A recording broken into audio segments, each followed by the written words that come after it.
What up everyone, it's Andy from 5 Minutes About IELTS, and in today's video I'm going to point out several mistakes that a lot of IELTS learners as well as English learners very often make. You know, I am an IELTS trainer and I have been doing this job for about like 5 years now, and seeing these mistakes way too often sometimes really grinds my gears. So I hope after watching this video you will be able to fix these mistakes, and I hope you will enjoy the video. Stay tuned.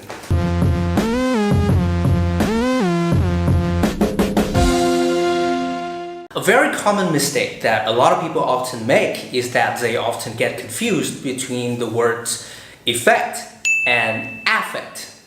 That's not how it's pronounced. I just want to say that so that you can distinguish between the two words.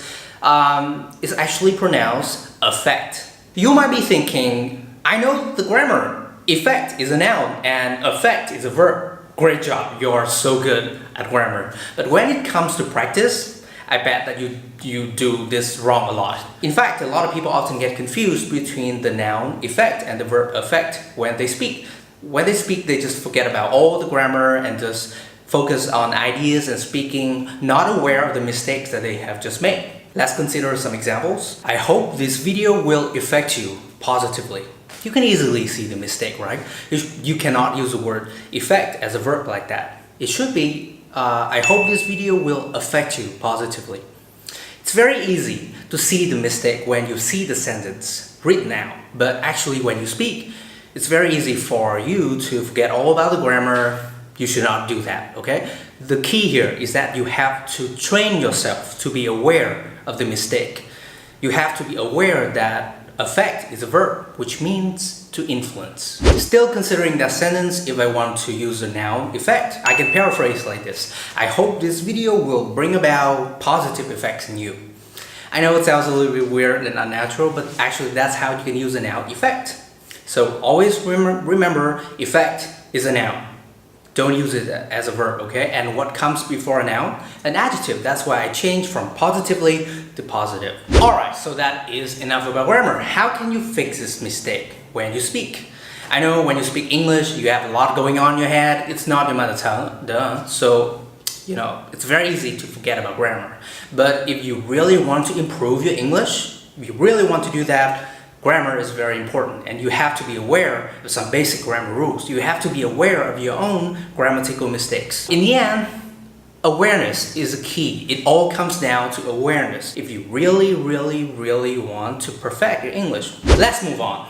As I said, I have been teaching English for about like 5 years now, and there are so many mistakes that my students often make that they are not really aware of. You know, in other words, they do not even know that they make the mistakes. Another very common mistake is mispronunciation. I know you make this a lot. I have made this a lot, even now. But actually, I don't know about you, but when I mispronounce a word, I feel very embarrassed and a little bit stupid. That is why even if the word is very familiar to me, I still use the dictionary to check the right pronunciation. For example, temperature. That is the correct pronunciation. Lots of my students often say temperature. Don't say that. The word literature is kind of similar in this way. What else? Thư viện, library. What else? What is the little thing that you go shopping in the supermarket and you get after you buy something? That you can get a discount. It's called coupon. Coupon. That is the American pronunciation. Coupon. Đừng nói là coupon. Okay. Genre. It is a noun. It means kind, especially related to art and music. For example, like what is your favorite music genre? Genre. That is actually a good word in the IELTS speaking. Jewelry. Jewelry. I used to mispronounce this word a lot when I was in high school. Or lingerie. That is a difficult word, right? In the past, I used to pronounce it like lingerie. I feel embarrassed just talking about it. So those are the words that I used to mispronounce a lot, and I bet that you do that from time to time. Stop doing that. Stop embarrassing yourself, okay? Just kidding. There's nothing embarrassing about that, actually. We are all humans, and we're non-native speakers. That is why it's very common and very easy for us to make mistakes. There's nothing wrong about that. But The point here is that if you really want to advance further in this English learning journey as well as IELTS preparation journey, you need to be aware of your own mistakes, fix them, and grow. That is basically what I have done to get to where I am today. So that is the end of today's episode of 5 Minutes About IELTS. I hope you can learn something useful from this video, and if you like it, please give it a big thumbs up and subscribe to my channel, 5 Minutes About IELTS, okay? I'm Andy from 5 Minutes About IELTS. That is a wrap, and adios!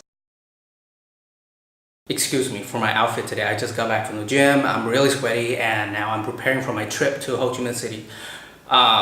See you in the next video.